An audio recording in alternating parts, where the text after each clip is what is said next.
in community with one another, and just to be invested in this work, because trust me, a lot of work, passion, and time has gone into making this teach-in a reality. My name is Miriam Shams-Rainey. I'm a Bangladeshi American and a member of Mobilizing Asian Students Together, or MAST. I'm also one of the co-directors of the Asian American Studies Working Group. I'm here to start us off for tonight. I'll be introducing the demands that MAST has been fighting for on Duke's campus, introducing our 10 other speakers as we move through tonight together. I'd also like to begin by taking a moment to recognize and acknowledge that we are on traditional, ancestral, stolen land of the Catawba Nation, Lumbee tribe, and the Shakori tribe. Today, and in every moment of our work, we hope to honor the Catawba, Lumbee, and Shakori people who have been and continue to be on this land.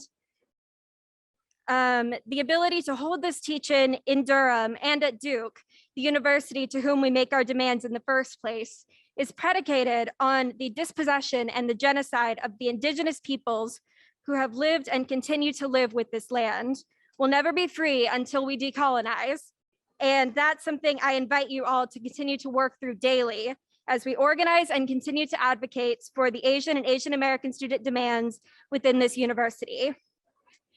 Much like decolonization work, the demands that MAST brought to Duke in March 2021 are not new. Across the nation, Asian and Asian American students are raising similar demands to their universities, notably at Vanderbilt University and Davidson College. Many of our current demands expand upon the Black Coalition Against Policing's demands pushed forth in July 2020, particularly in their demand for Duke to invest in marginalized communities. Organizing by Duke students of color, specifically Black students, traces its legacy back as early as the 1969 Allen Building takeover, which pushed Duke to meet the needs of its Black students.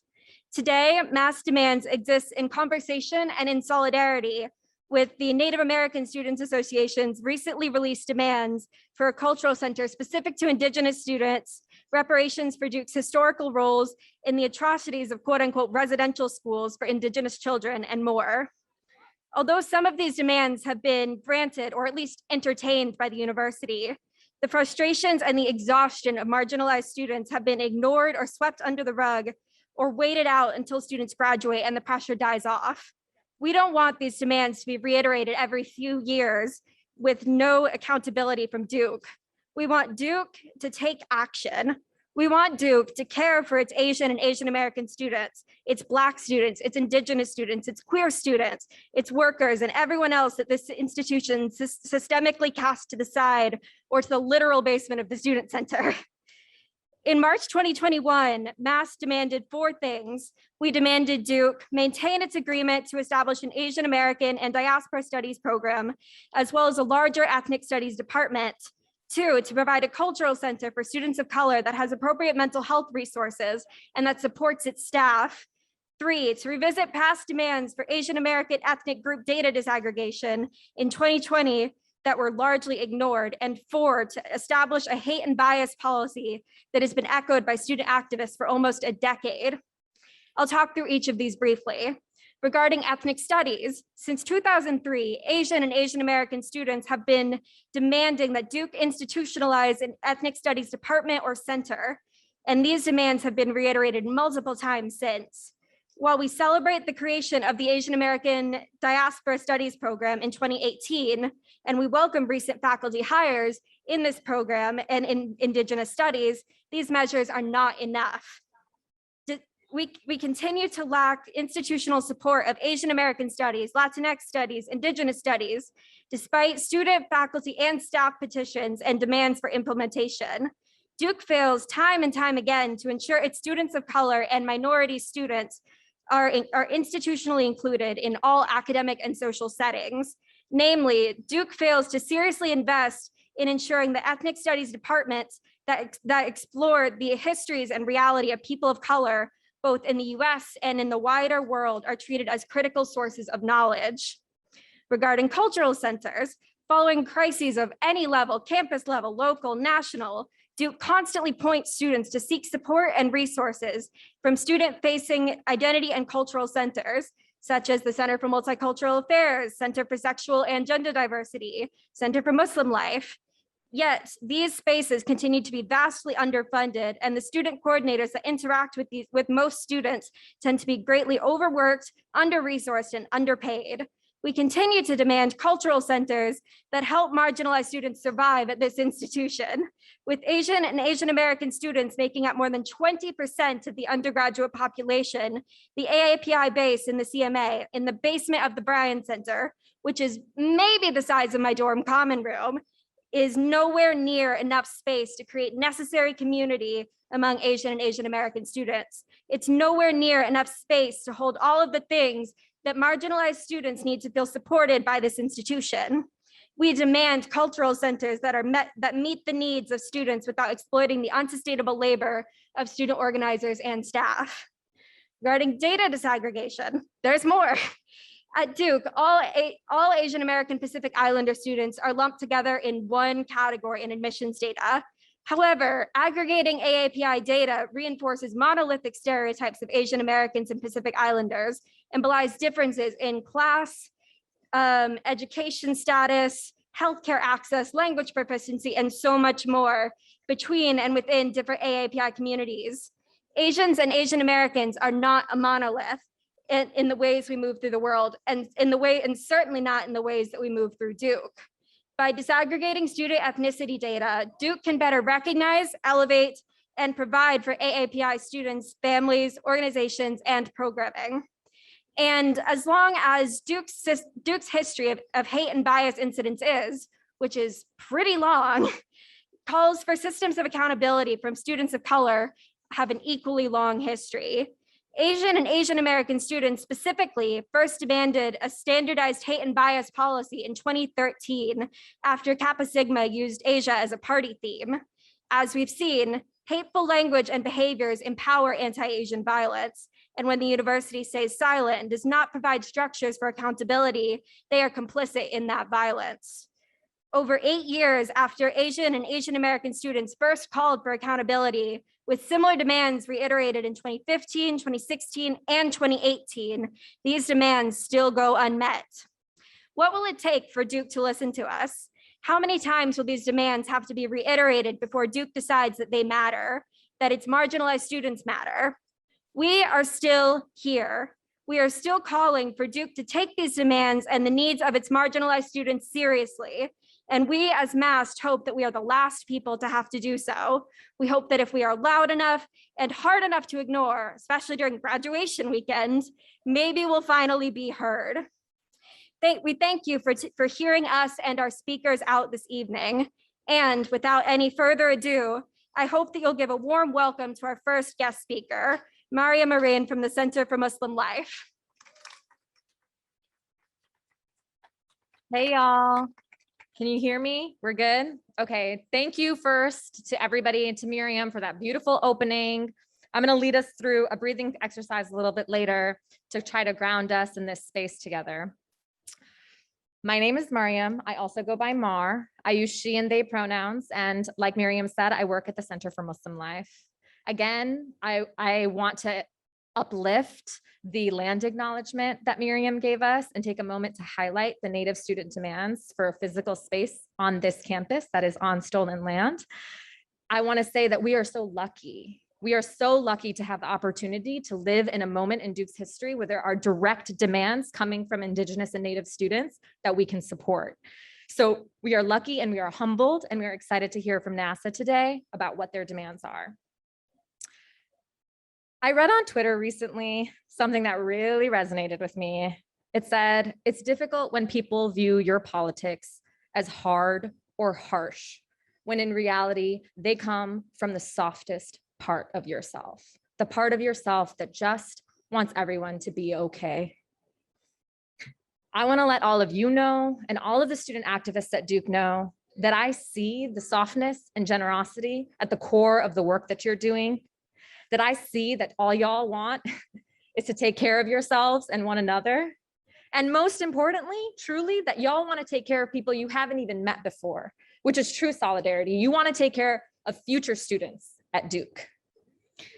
So whether it's the demands to disclose Duke police budgets, or the demands to establish a Latinx advisory council to the president, or the demands for adequate support for Native and Indigenous students, at the core of all of these demands is the desire to be well, to be okay, and to be seen. So what do we do while we wait for institutions to change? How do we stay grounded, build community, experience joy, and heal ourselves, even in the face of active marginalization? I believe one tool that's very useful for healing, and in fact is critical to activism and political work, is reconnecting to ourselves, particularly our spirits. We're here learning from each other. You might be feeling feelings tonight that are difficult to hold. You might be feeling rage. You might be feeling sadness. You might be feeling guilt. You might even be feeling doubt because you're hearing things you've never heard before. I want to give us tools to be able to sit with the discomfort and the anxiety that comes up when we're learning something new, because a crucial part of educating ourselves in spaces like this one is sitting with our discomfort. Sometimes to sit with our discomfort, to give it space, not to deny it and not to revel in it, but to just give it space. It's exactly how we embody the very healing that we need. So Lama Rod Owen said, healing is long, continuous, heartbreaking work that over time results in the capacity to experience resiliency, which I feel energetically as buoyancy, or the ability to ride the suffering and not get swallowed in it. So I want to share a tool that I've used to build up my own resiliency in the work that I've done in my personal life and in organizing around Durham, to come back to myself when I'm feeling activated. I'm often activated with rage or sadness or guilt. And so when I feel activated, I turn to this tool that my father taught me when I was 19 years old. And at an institution very similar to Duke's, I experienced my first panic attack. So this exercise is called Anulom Vilom. It's a pranayama breathing exercise.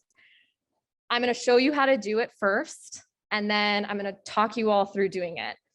And just a disclaimer, for those of you for whom the prospect of doing a breathing exercise together is overwhelming or uninteresting, feel free to find a different way to center yourself in this time. Close your eyes. I invite you to close your eyes and take a few deep breaths. And for those of you who are interested in learning this new tool, this new skill, here's how we're going to do it. You put your index finger and your middle finger in the middle of your forehead, and you're going to use your thumb to close your right nostril and your ring finger to close your left. We're going to inhale for 3 counts from one nostril while closing the other, hold for 3 counts, and exhale for 3 counts, or for 6 counts. Okay, we're going to go back and forth a couple of times. And again, if you don't want to do it, feel free to center yourself in some other way. Here we go. Put your index finger and middle finger in the middle of your forehead. Close your left nostril with your ring finger and inhale, 2, 3, hold, 2, 3, exhale, 2, 3, 4, 5, 6. Inhale from that nostril, 3, hold, 2, 3, exhale, 2, 3, 4, 5, 6. Inhale, 2, 3, hold, 2, 3, exhale, 2, 3, 4, 5, 6. Inhale, 2, 3, hold, 2, 3, exhale, 2, 3, 4, 5, 6. Thank you all for joining me in that and giving me time to speak and to show my support for all of you and all of the important work that you're doing today. I'm going to leave you with another thing I read on the internet.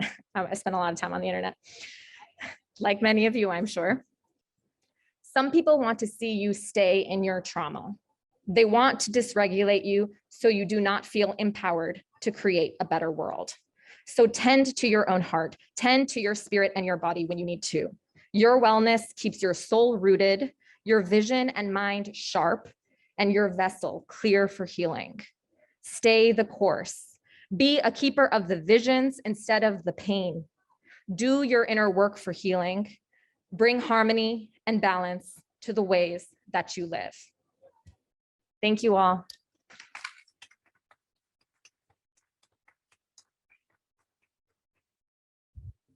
Thank you so much for that, Mar. That was a really wonderful meditation to sort of start us off this evening. Next, I would like to welcome Dr. Esther Kim Lee, one of the director of the Asian American and Diaspora Studies program and a professor in the theater department. Thank you so much. Thank you, Miriam. Thank you, Mar, for that. I don't have anything prepared. I didn't write down what I was going to say because I had so many things to say, and it would have been a book, but to write it all down. And even to, 5 seconds ago, I was thinking about what I was going to say. I started my position as Director of Asian American Studies, Asian American Diaspora Studies, July 1, not too long ago. And when I started, there was really nothing. I didn't have space, permanent space. I didn't have a staff. I didn't know my budget. And it was really, there's certain uncertainty everywhere. The first thing I had to do was to learn how the HR works. So I could hire our Myra, who's there, our wonderful program coordinator. I became very lucky. I'm so lucky to have found her. She's amazing. And this morning, I spent more than an hour emailing about space. And as some of you may know, Asian American and Diaspora Studies is borrowing an office in HM, Center for Multicultural Affairs base, AAPI base, which is not really for an academic unit. It's a student affairs unit. It belongs to students. Imagine you're talking about a space that's not bigger than your dormitory common, and you're told to share that space with an academic unit, okay? So that's the kind of lack of resources that I'm faced with. And there are other things that that have been occurring in since July 1 that's been very discouraging. So every day I have to think about what is my role, because when you demand that there be an Asian American diaspora program and there's a website, it's there, then somebody needs to build a program. And right now that's me. And that takes a lot of energy. And yes, I'm complaining, but just to tell you that program building, it cannot just be a website. It has to be much more. I'm also trying to create a degree program or certificate program, a minor. I'm doing my best. I'm hitting a lot of walls. There are structural things at Duke that makes it very difficult. For example, you demand for a certificate program. There's a moratorium on new certificate programs. I don't know if that's going to be lifted. There's a vote in October amongst faculty. I don't know what's going to happen with that vote. I looked into minor program. Guess what? You cannot have a minor program without having a major first. Okay, those are structural things at Duke that it really makes it difficult for a new, innovative, exciting field like Asian American Studies to even get started. So those are some of the things that I'm challenged with. And I'm going to fight as much as I can on behalf of students. And I'm really honored that over 20 years of activism that's at the foundation of the program.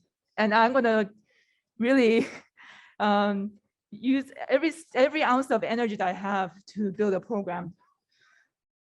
But I think I want to also be hopeful, because I came to a realization this week. One of the things that I'm having to do almost every meeting I go to discuss Asian American Studies is to tell people in the most blunt way, Asian American Studies is not Asian Studies. Even at the same meeting with the same person, I have to say that 3 times. Asian American Studies is not Asian Studies. When I mentioned, yes, I want to invite some Asian American artists, this person turned to me and said, did you know we have a Chinese music festival? Okay, no. Okay, so those are the things I'm dealing with almost every day. But I'm in theater. I'm used to repetition. I'm used to rehearsal. I'm used to role playing. I could play this role. I could put on a smile and say, Asian American Studies is not Asian Studies. And I'm also willing to play another role, which is I refuse to be that model minority faculty member who gets dumped on all these things And it's an excuse for them to not do anything about it. Because one thing that I realized in my most current research, and I'm going to be pretty academic here, so just bear with me for a minute. I just wrote a book on yellow face. One thing that I discovered in my research is that you hear the model minority myth and say, oh, that's like the opposite of yellow peril. You know what? I realized that it's actually the same thing. Why do we have anti-Asian violence just almost overnight during this pandemic? Why do Asian Americans go from model minority to the yellow peril on the flip of a coin? Why does that happen? Because it's the exact same stereotype. Why? Because I'm in theater. I did my historical research in theater archives, because it comes from the wizard stereotype. Asians are always seen as mysterious, wizardly, this kind of Dr. Fu Manchu has this like superpower. That wizardly stereotype comes to the mid-20th century and it becomes a math whiz. Okay? We're still seen as perpetual foreigners. We're still seen as strange, different, exotic. It's the exact same stereotype. Don't buy into it. Refuse to be the model minority. Make some noise, make some trouble, and we'll get this done. Thank you.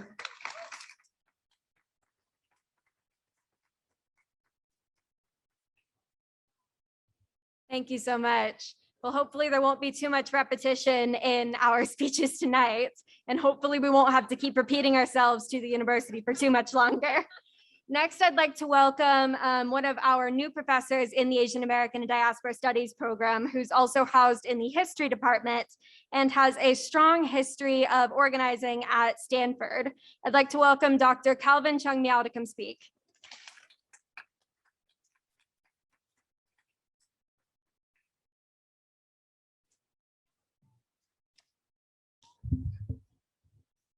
All right. If you support MAST's 4 demands, make some noise. We're going to try that again at the end.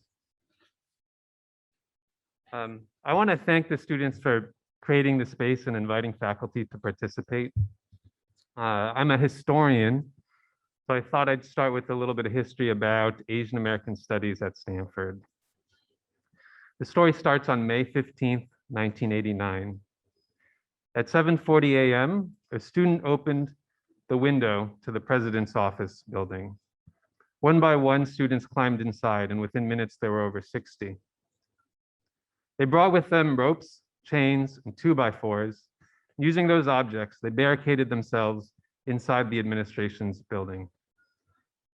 They demanded a meeting with the president to discuss their demands, which included a search for a new chair for the under-resourced African and African American Studies program, involving the Black Student Union in the search for a new admissions officer, hiring a full-time director for the Chicanx and Latinx Cultural Center, and fighting for just one Asian American Studies professor. The university responded by telling the students that if they didn't leave the building by 5 p.m., they'd all be arrested.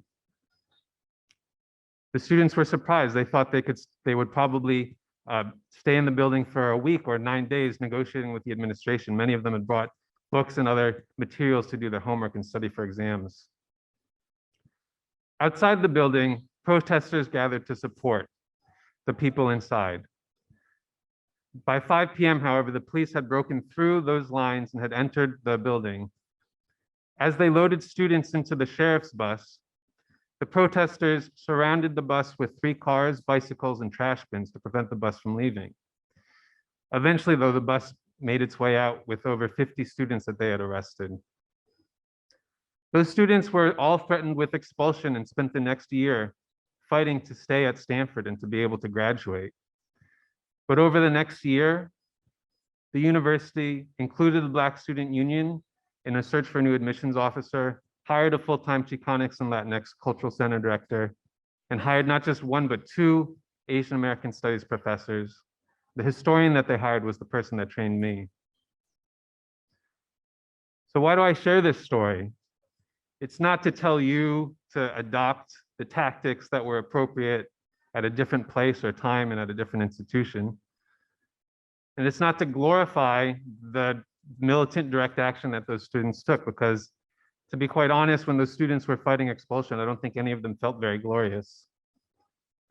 But it is to say that here at Duke in 2021, to care about Asian American studies is to care about the struggle. And it's to believe that the struggle is based on a belief that we have rights. We have the right to demand that this university change. We have the right to demand that this university reflects our experiences, our community's needs. That what other people say is important in objective knowledge might not always be the case. And so, if this is your first time learning about Asian American studies, I invite you to take a course. If you've taken one course, take two. If you've taken two courses, join an organization, join MAST, join AAA, join AASWG. If you're in 3 or 4 organizations, then maybe calm down, maybe cool it. Your friends miss hanging out with you outside of meetings. Now, let's try this again and let's make sure that Duke can hear us. If you support Masks for Demands, if you support more support for Indigenous and Black students and Latinx students at Duke, if you think this university should serve us, make some noise.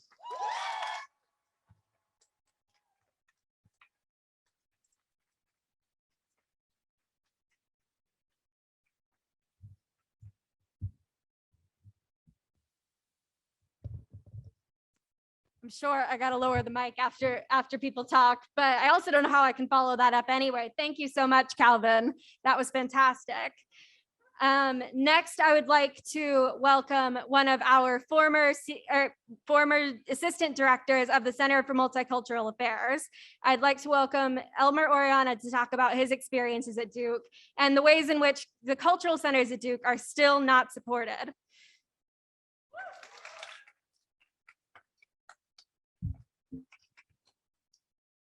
Hello, good evening.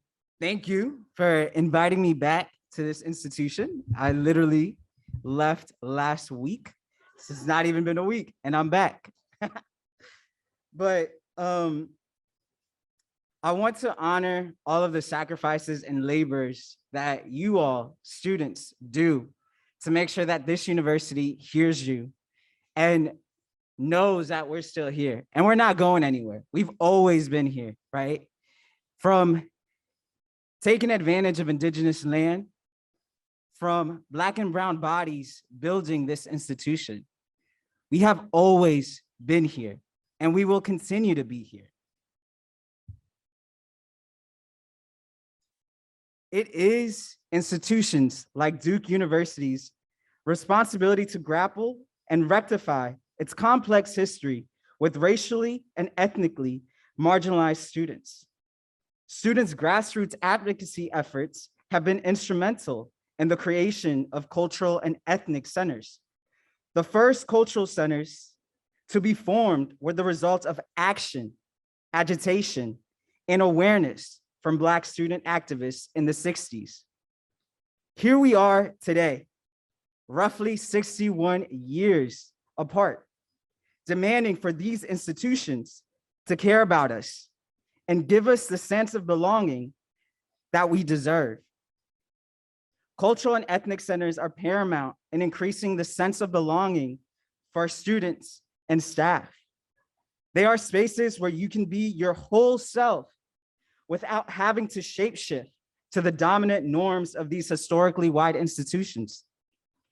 Cultural and ethnic centers give us a space to be in relation, to be in community with others. They allow us to explore our cultural and ethnic identity. All its beauty, its messiness, we're part of that journey in community.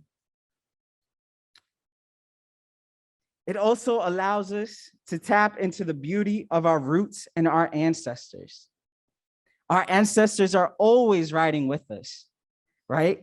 Ancestors from the past, your friends, your families, whoever you consider family. Ethnic and cultural centers are transformative and emancipatory power of love, care, and joy. Ethnic and cultural centers are radical, right? They are centered in radical love and they still need that love. We need spaces where we can be ourselves, our whole selves, in community with each other to bring solidarity amongst our groups. And my hope is that, this is the last time we have to demand for spaces for us to feel like we belong, that we matter. With that, thank you. Continue to resist the dominant norms that are told or we've been socialized to hold. Heal from the trauma that sometimes these institutions cause us, directly or indirectly, and create for a better future for us, for the next generation behind us, because we stand on the shoulders of giants, and we will continue to stand in the shoulders of giants. And we will look back and we will look forward to make sure that this campus is a better campus for all of us to belong, to matter, and to be loved. Thank you.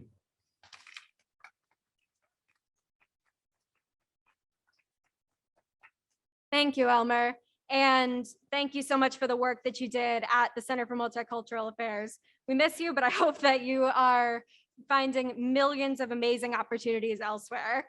Next, I would like to welcome Scarlett Guy, one of the organizers for Duke's Native American Students Association, as she talks about the demands that they have just recently put out and that you should all go sign like yesterday. All right, Scarlett.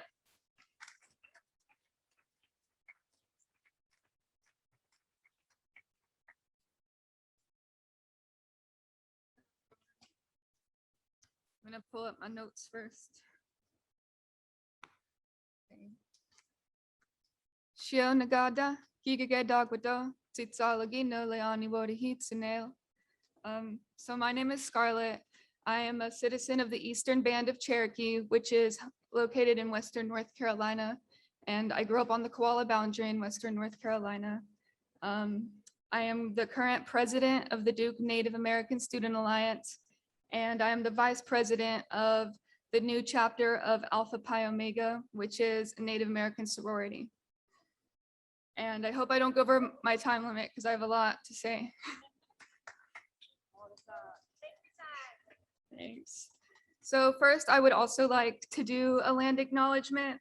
I would just like to acknowledge that the Durham area is situated on the ancestral homelands of the Shakori, the Eno, and the Tuscarora peoples. But also, tribes move around, nations move around a lot, so there were likely other peoples. And we also know that Durham served as before it was Durham, it served as a location for trade for many nations. So this place has a lot of history. I would also like to acknowledge the 8 recognized tribes of North Carolina, just to sort of bring awareness that Native peoples are still here, and that North Carolina actually has the largest population of Native Americans east of the Mississippi River. And the 8 tribes are the Lumbee, the Occaneechi Band of the Saponi Nation, the Halawa Saponi, the Wakamasuan, the Coharie, the Eastern Band of Cherokee, and the Meherrin. And I guess to start, because there's such a long history at Duke with Native Americans for obvious reasons, and if they're not obvious, I guess they're about to be. So I guess to sort of kind of start chronologically, I would like to begin with talking about the Cherokee Industrial School, which was a Native American boarding school run by Trinity College in the 1880s, and Duke was called just Trinity College before it became Duke. And this industrial school was a boarding school for my tribe, specifically the Eastern Band of Cherokee. And it was made up of about, I believe, 20 boys, and it ran for a few years from my nation. And many of these boys went on to be very prominent figures in society and were very instrumental in cultural revitalization efforts in my community because of their experience being in a boarding school. And if boarding schools are essentially assimilation schools that were run by and funded by the federal government to assimilate Native American children into Western society, culture, dress, language, and Duke, as a result of them having the Cherokee Industrial School, directly contributed to the endangerment of my people's language, the Cherokee language, which is what I was speaking earlier. My tribe, there are 3 federal Cherokee nations, 2 are out in Oklahoma because of removal on the Trail of Tears. And there are about 17,000 citizens in my tribe. And recent surveys show that there's only about 180 first language speakers of the Cherokee language. And I am interested in Cherokee language revitalization. After Duke, I plan to take an apprenticeship program in my hometown to work with an elder to learn the language so I can help contribute to its revitalization. And that sort of leads me into freshman year at Duke. I discovered there were no Native American history classes or anything like that, which maybe is something I should have looked up before I came, but I didn't. Because I was like, they're Duke, they have everything, and they didn't. So I actually took Cherokee language classes at UNC Chapel Hill through the interinstitutional program. And my freshman year, when I began taking those classes, was the first time I finally felt at home away from my home in Cherokee, because I was very homesick, not just because I missed my family, but I missed being in Cherokee, just having the mountains around me, just being in my home. And I would go to Chapel Hill to experience that because I couldn't experience it here. But except for NASA, the Native American Student Alliance, they are my sole support here, aside from some very dedicated individuals, like some professors and the advisors for NASA, such as Elmer, he was the former advisor, and also Francois Luzzoni, the advisor for Alpha Pi Omega. And so I appreciate them, and I also appreciate the professors at UNC Chapel Hill for being advisors to me, because I am not able to get career advice from people at Duke because they are not aware of pretty much anything related to my career. I seek career advice from my Cherokee language professor because he is a member of my tribe and obviously understands the community, has been able to help me navigate a path for my interest in that, which is cool, and why I think Duke needs to have Native American studies, because that way other students coming in don't have to have my experience. They can stay at Duke to take the classes they want to take and to have the advisors they need. And I also want to say, thank you.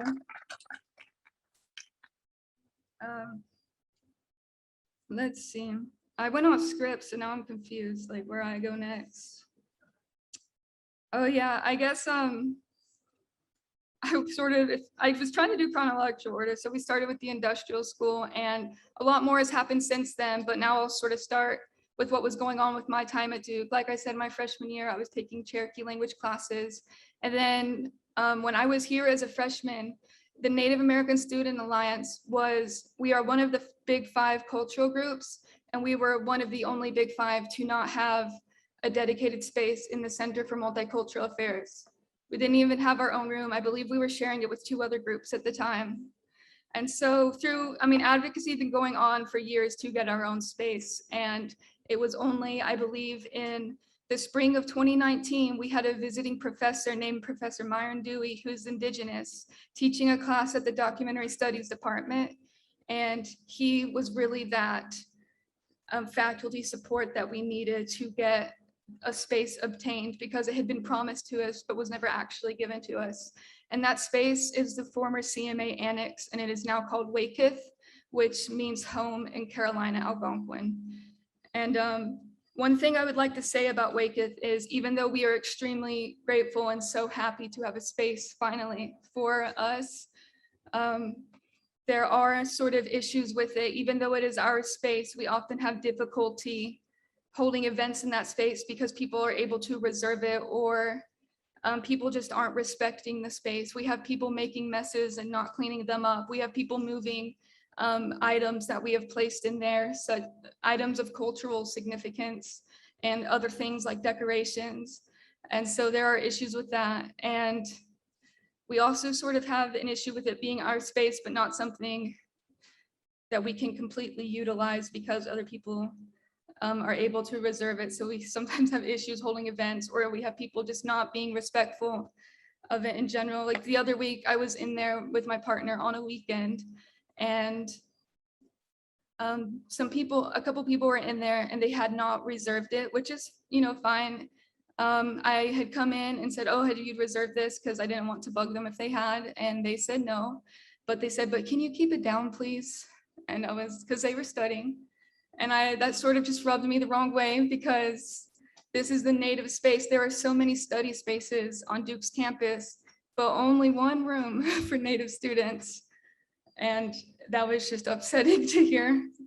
So that just, I think, sort of ties into next, that aside from a Native American Studies, department, we need a cultural center and like a Native American center to house professors, so we can have the program, and so that we have a space for students that can be utilized by them when they need it, rather than when they are able to access it or when it's available.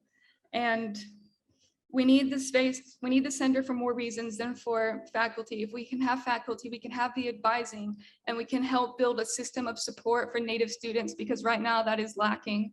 There are many things that need done to support students, from just the very little things of, how do we not get in trouble for smudging in our rooms, because that's not allowed currently. You are not allowed to have any flame or anything like that. And I don't even know if it counts as flame, because it's not, not everyone uses candles. They use various, I guess, items that are significant to them or to their culture or their peoples.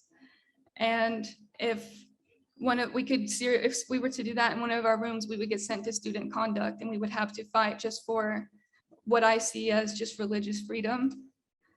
And in addition to that, I will say my freshman year, I had asked my RA how I get permission to do that, so I wouldn't get in trouble. And the only thing they could direct me to was a fire permit, which is something that takes a long time to get approved, I assume. I didn't do it because you have to have specific dates. And for me, I don't think prayer is something that I schedule in that way in advance. So there's just a lot of things, and we are in the works figuring out how to create policy for that. And we have recently met with someone who can support us with that. And so that is good news, but it was just an example I wanted to bring up, because I think it's something many students aren't having to experience on campus, but we are every day. Let's see what's next. All right. Oh, I also want to point out that we recently had the Native American cluster hire, and I believe there are 2 new Native American faculty coming within, actually 3. One of them wasn't part of the cluster hire, but we still have 3 coming in. And a lot of that was obviously the work from NASA. We had done a lot of work, a lot of meetings to get Indigenous professors hired. And I would like to point out that we were promised there would be another Native American cluster hired this semester. So we're still waiting on that to happen and hold people accountable to that. Let's see. If it's all right, I would like to read out our demands that we had released in the Chronicle so everyone can know them. Hopefully it's not too long, but our demands are, so we, the Duke University Native American Student Alliance, ask that deans, directors of undergraduate studies, and the Native American cluster hire committees include Native students in the hiring of senior Indigenous faculty who can support our organization's goals. And we put that in there because even though we have been successful in getting Indigenous professors hired, we were not at all involved in the hiring process, even though we were the ones who had laid the groundwork for it to be started. And also because we feel that senior faculty need to be hired who can help us build the department that we need. And that is something that I don't think happened in the recent cluster hire. We ask that President Vincent E. Price, Provost Sally Kornbluth, and the Dean of Trinity College work to establish a Native American Studies program with Native faculty and student and staff involvement. Recently, we also asked that the Vice Provost of Student Affairs, Mary Pat McMahon, and Student Affairs leaders create a Native American Center with Native student, faculty, and staff involvement, and that in the meantime, Duke Student Affairs hire a Native American Assistant Director in the Center for Multicultural Affairs with Native student input. We know that building a center will take a long time, but in the meantime, we need a faculty member here who can support us, who can support NASA, because right now there are no Native American staff people or faculty people in the CMA, so we need that role created.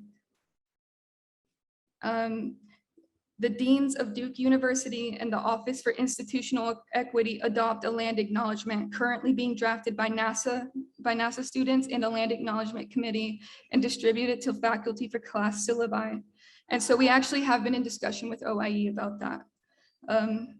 We also ask that the Vice Provost for Undergraduate Education meet with NASA to discuss academic scholarships for Indigenous students as reparations for the Trinity College Cherokee Industrial School. We also ask that the President's Office and the Office of the University Secretary meet with NASA to discuss including Native alumni on the Board of Trustees and the creation of a Native and Indigenous President's Council. We also ask that the Office of Undergraduate Admissions reach out to the Eastern Band of Cherokee Indians Higher Education Office to see if they are interested in some sort of collaboration of support for potential Duke EBCI students, also as reparations for the Trinity College Cherokee Industrial School. And one thing I would like to say on that note, we have had this out for, I think, maybe a month or more now. And out of all that stuff I just listed, I know it was a lot, but only 2 entities have reached out to us. We have a meeting with Student Affairs soon to discuss the center, and someone at Undergraduate Admissions has reached out to us. But aside from that, we have not heard from anybody else. And so, I mean, if you want to share our petition and tag them or something, that would be cool. Yeah, and also we're going to be having a guest series in the Chronicle. So we actually have another article coming out soon. So please be on the lookout for it. And I guess I want to end on, I guess, sort of what Elmer ended on with: resist, decolonize, or that NASA is going to continue to resist, to decolonize and indigenize this campus. And thank you.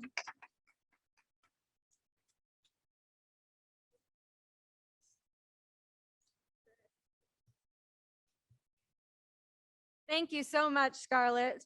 Duke has such a long history, a long legacy of harm on Indigenous communities and against all students of color, marginalized students on this campus.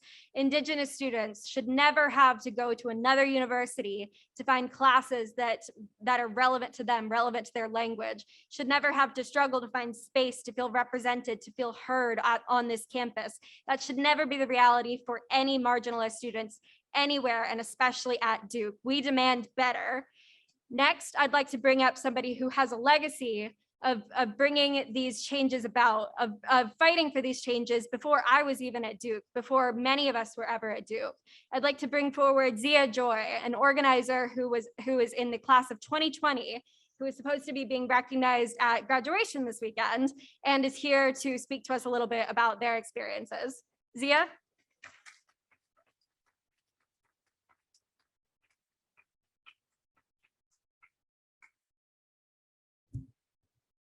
Hi, everyone. My name is Ziya Joy. Some of you may also know me as Sanjita.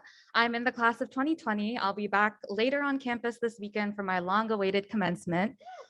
JK, I wasn't even planning on coming, and I actually took my photos in a trash bag because I wanted to accurately represent my Duke experience. When Shania invited me to speak, I said yes because Shania, as many of you know, is amazing. Their politics are true, their analysis is on it, and their art is beautiful and liberatory in the best ways. But beyond that, I didn't really know where to go with this because not only was my Duke experience largely abysmal, but my student organizing experience was also largely abysmal. As a queer Muslim Bangladeshi, Bangladesh is in South Asia, for those of you who don't know, there was precious little in my Duke experience that affirmed me. Outside of a handful of friends, professors, and mentors who saw me in ways that were layered and real, I largely felt like a caricature, or invisible, or even monstrous at times. I felt deeply uncared for in most spaces, disregarded and misunderstood by friends, teachers, and so-called comrades alike. I haven't been able to process most of the trauma I've incurred from Duke, and I don't know if I ever fully will. But I showed up today because that's what you do. And because despite it all, I still really believe in student organizing, and I believe that students deserve better. I believe that you all deserve classrooms and curricula that inspire you, touch you, and reflect you. With all the money and resources that Duke has stolen and amassed on exploitation and violence, the least this bloated institution can offer is a semi-decent education. Of course, the education that we need and the learning that is most valuable will never happen in the walls of a classroom. And we have always and will always find the knowledge we most need in ourselves, in each other, and in struggle. Still, while you're here, you deserve an education that feeds and nourishes you. Anti-colonial literature, internationalist scholarship, and beautiful, unruly, and endlessly multiple and complicated diaspora, race, and ethnic studies are the least you deserve from a world-class education. You deserve to lose yourself in readings that make your heart full, help ground your organizing and politics, and spur your imagination for a better world. You deserve professors whose politics, pedagogy, and lived experience connect with you, uplift you, and affirm you. You shouldn't have to go out of your way to learn your history, or learning your history or language or culture should at least be an option, which it never was for me, and it wasn't for many others.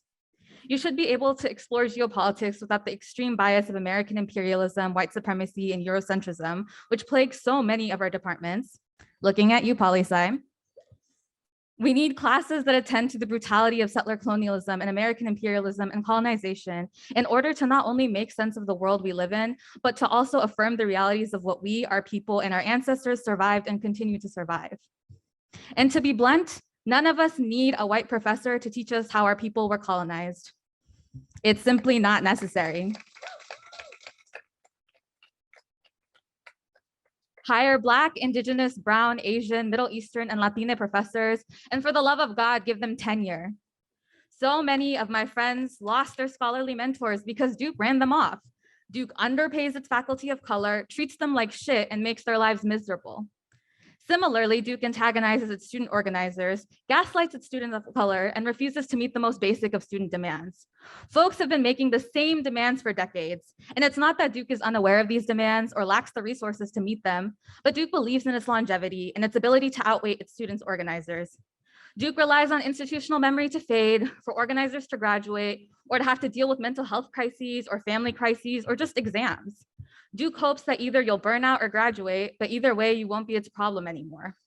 And with threats of disciplinary action, arrest, and deportation, look up the Allen Building protest of 2016, Duke believes that it can intimidate you all into silence and inaction. But today is a reminder that student organizers and young people are not so easily intimidated. You all know who came before you, who did this work before you did. And even if you don't know their names or faces, you know who they are, which is to say that they're you. You know legacy, not in the white supremacist bourgeois BS sense, but in the sense of a collective yearning for liberation. So what I really want to say is celebrate this yearning. Celebrate yourselves, your movement ancestors, all the people you're in solidarity with, and all the people who will come after you. Continue to fight, to be firm and principled, to evolve, to strategize, to be ever reflective and reflexive of how to bring in the folks you're leaving behind and do better than you did yesterday, to hold your people with care, and to envision ever more beautiful and more robust utopias. Thank you.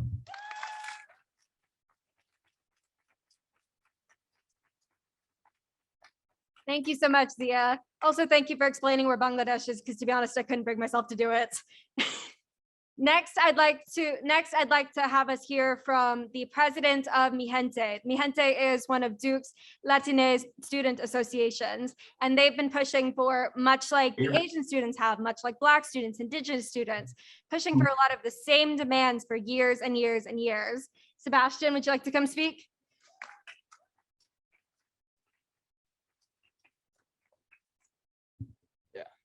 Good evening, everyone. For those of y'all who don't know me, my name is Sebastian Ochoa. I'm the president of Duke Gente, Duke's largest Latinx student association.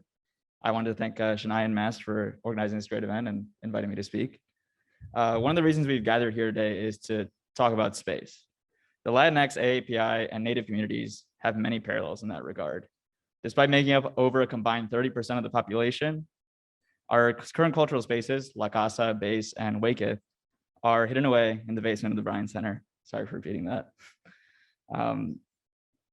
Yeah, additionally, we were only given these spaces in 2016 and Wakeith in like my freshman year. And before that, the Latinx student space was literally a broom closet in between two bathrooms, also in the basement of the Bryan Center.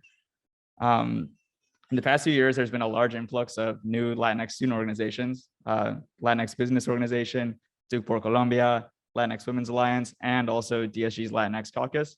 I'm sure this also holds true for Asian and Native student organizations as well. Clearly, there's an increased desire for representation on campus and one whose space should be visible to everyone, not just people that are trying to get their packages. It's also very important for these spaces to have mental health resources, given that the current ones are inadequate. In 2016, Mi Gente also made demands, as mentioned, which are very similar to the ones that ASA made earlier this year, asking for the creation of a Latinx studies department and asking for larger space with more mental health resources, including more representation in CAPS. But even today, not a single CAPS employee identifies as Latinx or Native. And there are many more minorities that are severely underrepresented, even though we've been asking for this since 2016.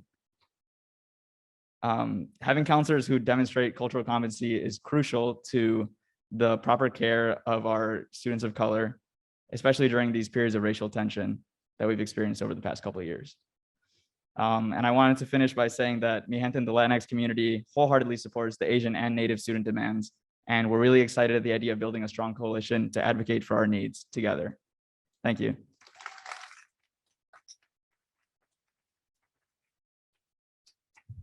Thank you, Sebastian. And yes, the cultural centers for most of our Latinx students, Asian students, Indigenous students, literally the only time that other people on this campus see them is when they're getting their mail. This is unacceptable and we deserve better. We are still here and we are still demanding better. And next I'd like to invite up somebody who, again, has a long history of being involved in this organizing work in communities in Durham, at Duke, and well beyond. In particular, she literally moved an organizing meeting to be here today. So thank you so much, Rachel Cole. If you could come up and speak, I'd like to invite you.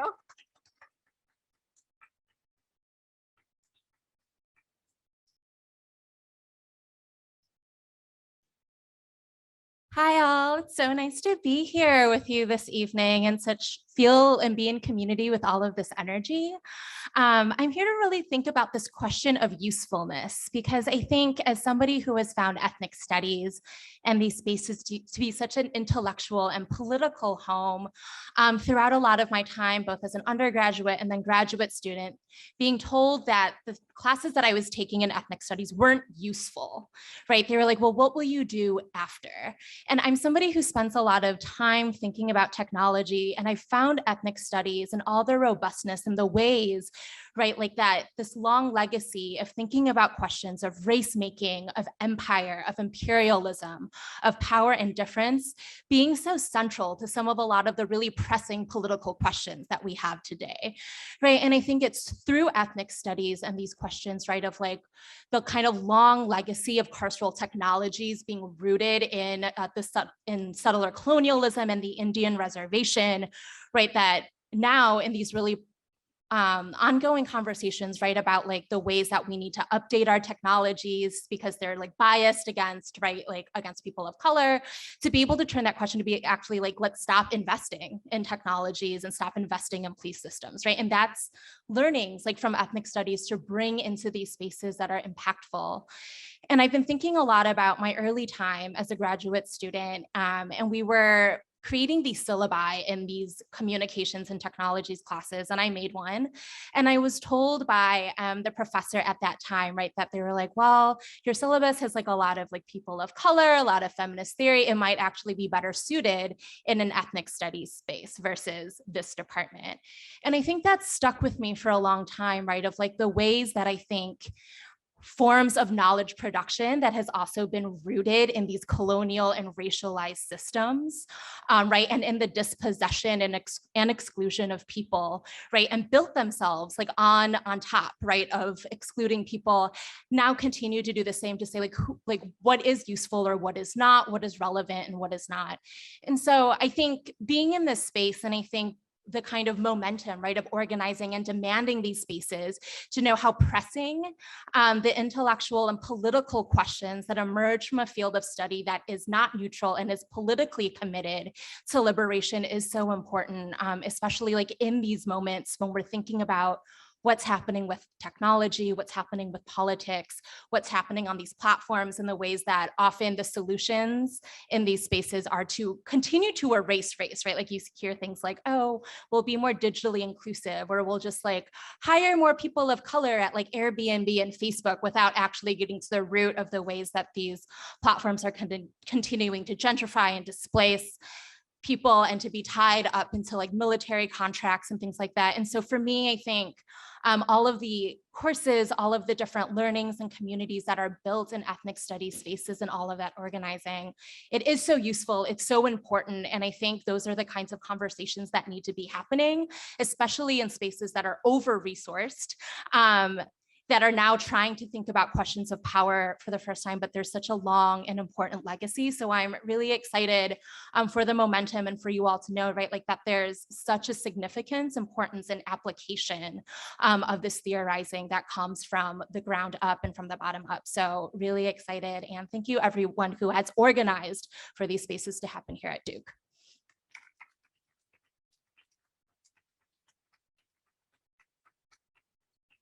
Thank you so much, Dr. Ko, for talking through your experiences and the work that you've put in to bring ethnic studies into so many disciplines, because the realities of people of color impact everybody and they don't just impact ethnic studies.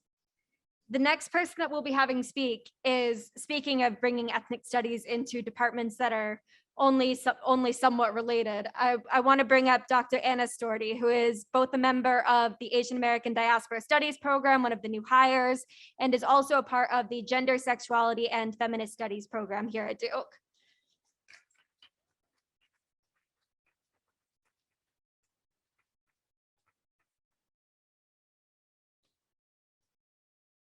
Hello, everyone. Can you hear me okay?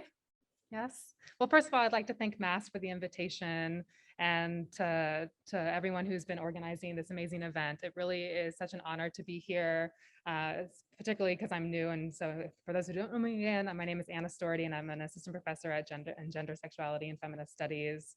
And for someone who has been really kind of in the midst of a lot of, who's really been affected for the past year and a half, kind of thinking about the unrelenting violence that we've all been experiencing. I feel like these conversations, these spaces really matter. And for me, they're kind of the only things that seem to make sense and seem worth doing in this moment when there is such an enduring violence that we're all experiencing, both very intimately and also intellectually in our classrooms. So as a scholar, I was brought up in the Cal State ethnic studies tradition. It is not possible for me to envision a future for Asian American studies and ethnic studies more broadly without embracing the lessons that I've learned from women of color feminism and queer of color critique.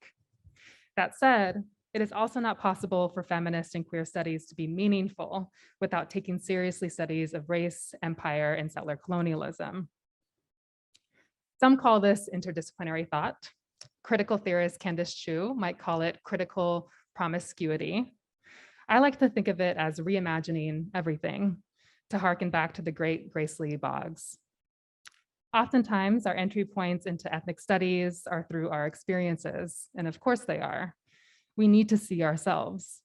We are historical subjects, and if our histories are not being offered in the realm of higher education, it is a necessary fight to demand a representative curriculum, which is to say, an appropriate one. Ethnic studies represents that fight, and two, it represents a compromise. We cannot forget that ethnic studies is the institutionalized and sanitized version of third world studies.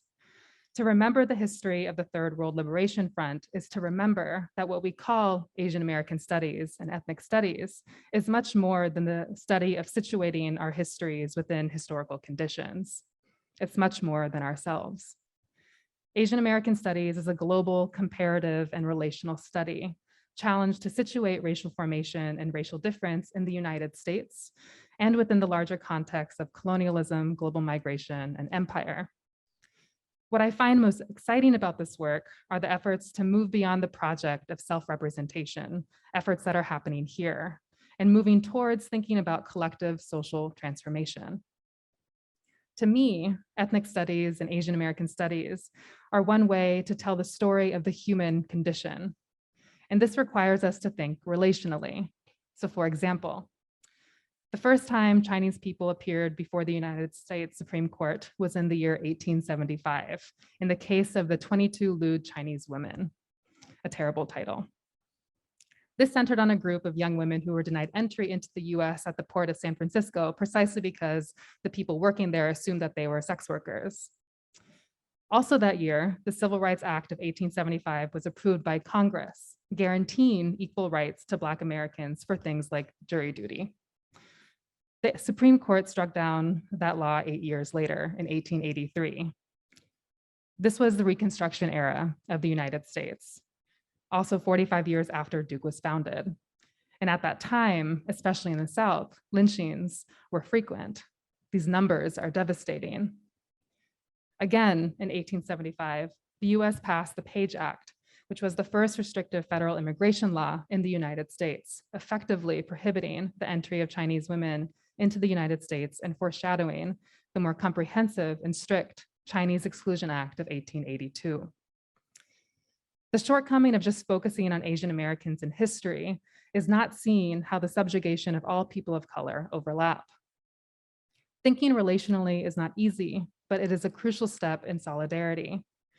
Insofar as I align my work with the pursuit of liberation, with the movement for Black lives and abolitionist and anti-imperial organizing, I denounce anti-Asian violence, knowing that white supremacy will dissolve only once land and sovereignty is returned to Indigenous peoples. This critical promiscuity, this reimagining of everything, supports Black liberation, demilitarizing the Pacific, the Middle East, and South Asia, as well as decriminalizing sex work and abolishing ICE and the police. How then do we measure our success? What does justice look like? Because of student organizers, there is an Asian American and diaspora studies at Duke. How do we measure our success after institutionalization? Like gender and queer studies, I suggest we loosen Asian American studies from Asian American people.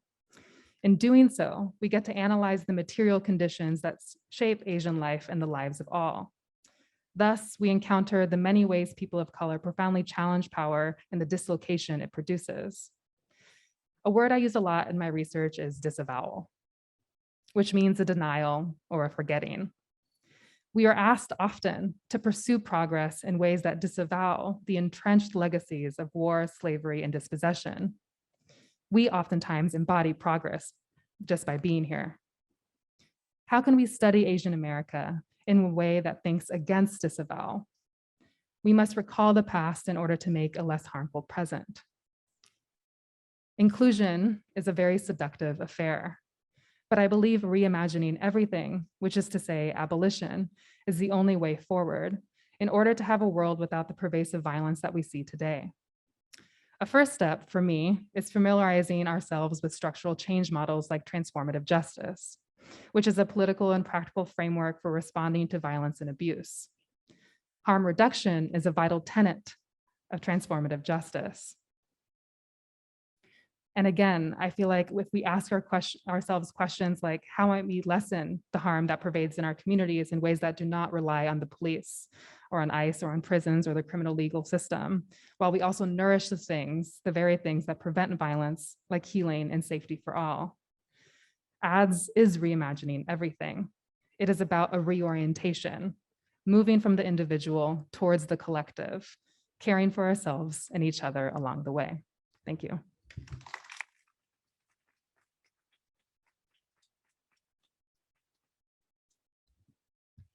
All right, thank you so much, Dr. Storti. There's one part of what you said that really resonated with me, the parts about what we do as Asians and Asian Americans, the work for Asian and Asian American studies is not just the work of Asian and Asian American people. It is the work of Indigenous people. It is the work of Latinx people, Black people, Black organizers, everybody who has come before us and everybody who is a part of this story, who is a part of fighting against marginalization here at Duke.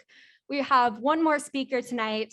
And after we finish, I would like to invite everybody to sign our banner over at the table over here. Rachel, Hoyin, can y'all wave real quick? Yes, we've got a banner over there, and MAST also has a listserv, so an email list that you can sign up for over there and keep in touch with everything that we are doing. And lastly, I would like to invite Celine Wei, one of the members of the Asian American Alliance, Mobilizing Asian Students Together, and Asian American Studies Working Group, to come up and close us out.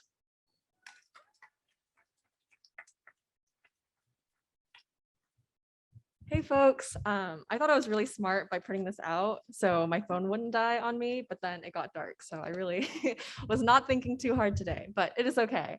Yeah, I'm Celine. I'm one of the people that Calvin was talking about. Oh,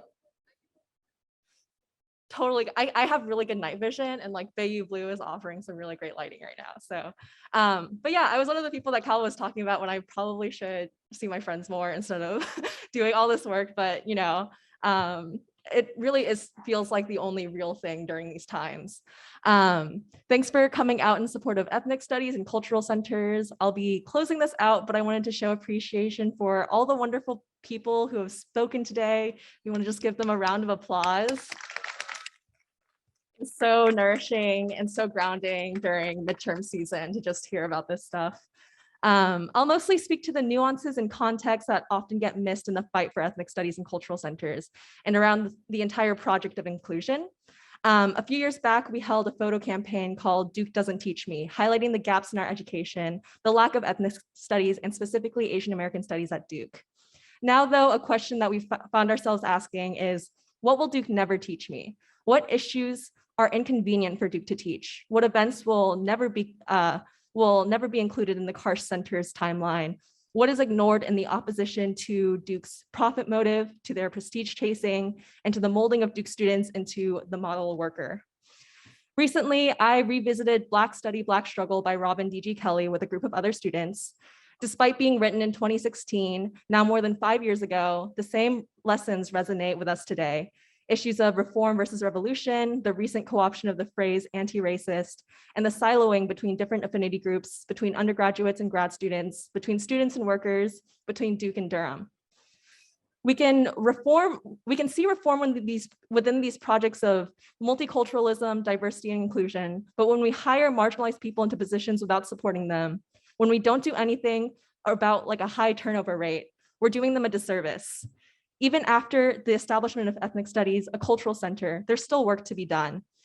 We're assimilating minorities rather than allowing their inclusion to transform these spaces and these systems.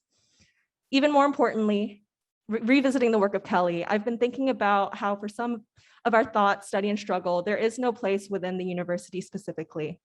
In the Undercommons by Fred Moten, he writes that it cannot be denied that the university is a place of refuge, and it cannot be accepted that the university is a place of enlightenment. This is a contradiction that we hold ourselves and our communities accountable to. We've learned that the university has immense resources, making advocacy work both very valuable yet hypocritical within the confines of the university. Duke is too implicated in the way that it is intertwined within Durham and the North Carolinian systemic issues. There's no amount of land acknowledgements that can make up for our occupation of the land. There's no amount of reading names that will stop the continued violence of the Duke University police. There are not enough buildings to rename for everyone who has been harmed here. I've gained a lot of knowledge here at Duke, learning my own history, literature, and art in classes and at programming. Yet there's also a separation. These past few years, we've been able to build our own learning communities, our own political education through reading groups, house courses, and zines, through various programming and just political education we've done for ourselves. We also find ourselves gravitating towards stories and histories of sorrow, but we're finding small pockets of joy and subversion. There's a history of doing this kind of political education outside the university at Duke, with freedom schools such as the Malcolm X Liberation University in Durham from the 1970s. And more recently, within Duke, Abolition University has been exploring these ideas of abolitionist studies, doing the work of imagining what it means to study critically within and without the university. I'll also say that as we become more enlightened and aware of our position at Duke and how we're implicated in that, we're only really thinking, we only really start kind of understanding the scope of all of these issues. And I'll also say that I found out this morning that the high school I graduated from fired our first Black principal from our school district for promoting critical race theory because of an email he sent like a year ago during that summer of protests in solidarity with protesters and around racial justice. So this work is important. Knowing our histories is important. Seeing these reactions to what we're doing makes it all the more important, and all the more we understand how important this work is. But as we sort of try and start to even begin understanding that, we're only met with more reformist reforms, more banal meetings going nowhere, more inaction. This is the contradiction that, in the words of Dylan Rodriguez in his response to the invitation sent by Abolition University, is structuring an institution constituting of the university. MAST, as students who have been doing this work in the legacy of unpaid student labor that has extended for decades, are well aware of this contradiction, and yet we still act in spite of it in terms of coalition building, in contradiction to the siloing, in our work and putting out demands in spite of the reforms. And we don't have all the answers, and we don't always win our demands, but our guiding principles continue to help us navigate Duke as an institution and us as organizers. In the words of this event, we're still here. And to basically close out, a couple of action items. Definitely sign the NASA student demands, sign our banner. It's great. We love to see it. Make sure to get onto the MAST listserv, and make sure to take an ethnic studies class. Make sure to visit the cultural centers. Find yourself within the literature, find yourself within the works of art, within the movies, within all of the poetry, theater, all of this work that exists that the university won't necessarily give to us, but we can find and create for ourselves. Thank you.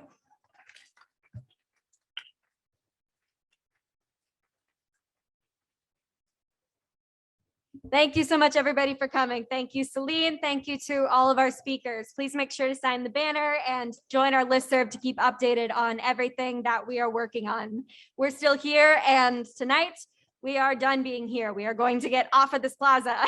Have a good night.